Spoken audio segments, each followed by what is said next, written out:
Maximum Styles Recording and Publishing recently hosted Reggae Dancehall workshop and marked the beginning of a new era in this industry. The workshop featured a list of experienced and decorated speakers with a world of knowledge to introduce and share with the crowd of artists who gathered at this year's event. Let's take a look back at some of the highlights of the Maximum Styles Reggae and Dancehall workshop to see exactly what went down. The main reason we are here is because of the issue that we are dealing with, the reggae and dancehall in South Africa. So we have a problem of the reggae being recognized as a full and independent genre, and we are unable to be recognized in the South African Music Awards and other awards as well. So we're just trying and clean up, the image and the picture that the industry has about reggae music, even the public. So we are here just talking about it and pleading to our fellow artists that, we need to be a bit professional. We need to be, into the music and think about this genre as. I'm here from Pretoria representing the DJ organizations. So I'm saying to all the artists, Mzansi reggae artists, make sure you link up. Just invite you into the talks.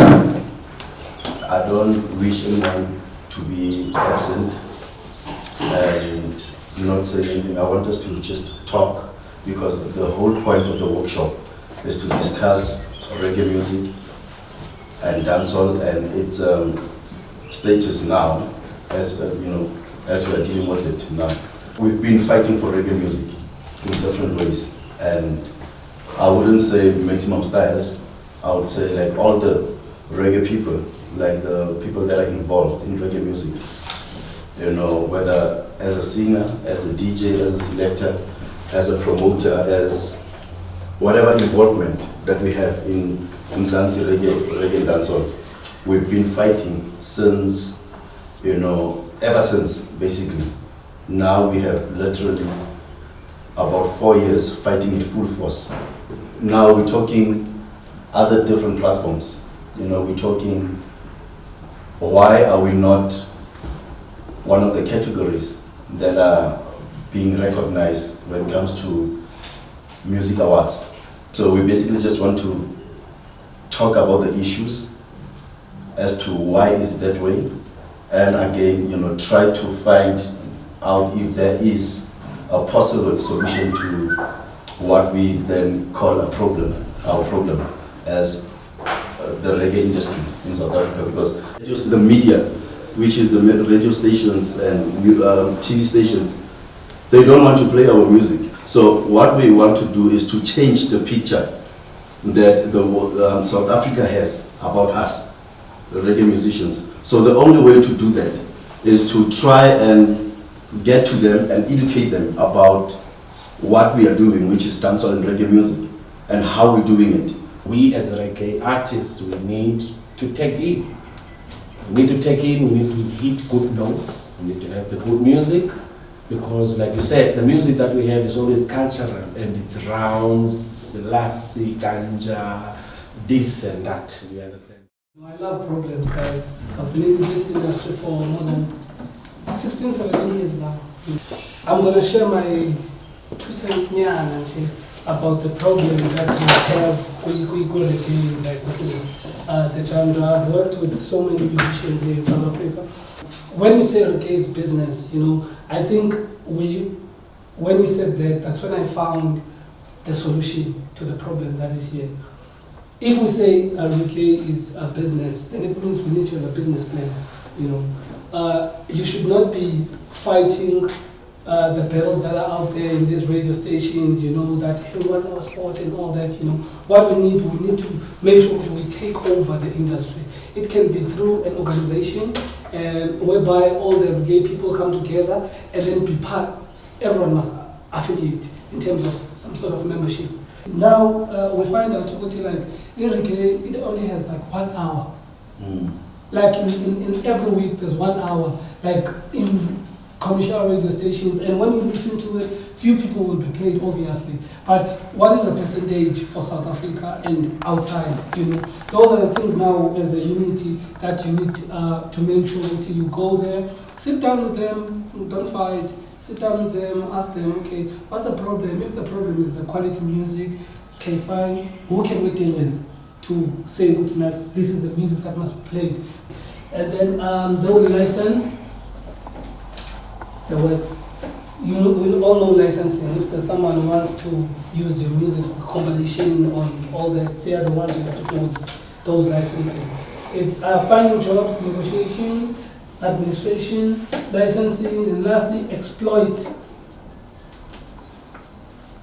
the works. Today I'm going to show you how to register a song and how to code a song. You have a perfectly made song, it's hip and happening, and you want it to be played everywhere. Some radio stations will reject your song because it's not coded with an ISRC code. An ISRC code, it's a code that is recognized internationally. And that code can track your music wherever it is played. Remember, you register yourself as an author and a composer, not your music.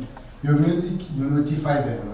So this is how you do it when you come back from Sambro. You log into Sambro, then you go to membership, login. As I said before, that ISRC code stands for International Standard Recording Code. It is an identity of a song. It's the code that they give you at RISA for your company, record label. And remember, you can obtain an ISRC code as an individual or as a record label or as a third party. The 3 letters are for the company or the individual code. And then the 16 here is for the year of reference. Here to be talking why do you need a team or a manager if you're an artist. First of all, if you are an artist, you're a brand.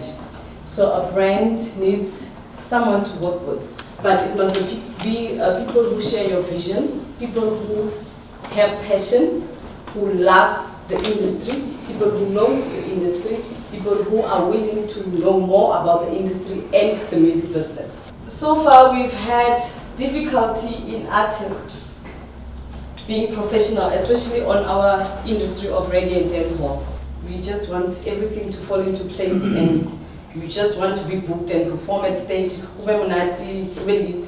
You're forgetting that when we go to the summers, when you need to go and submit, when your music needs to play on radio, you need that person who will go and present you as an artist. You need someone who will do press releases when you release a single. You need someone to write to the music compilers. You need someone to create an email address for you. You need someone to be managing you.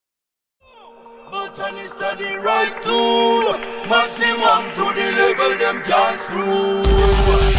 Too much wisdom not trustful.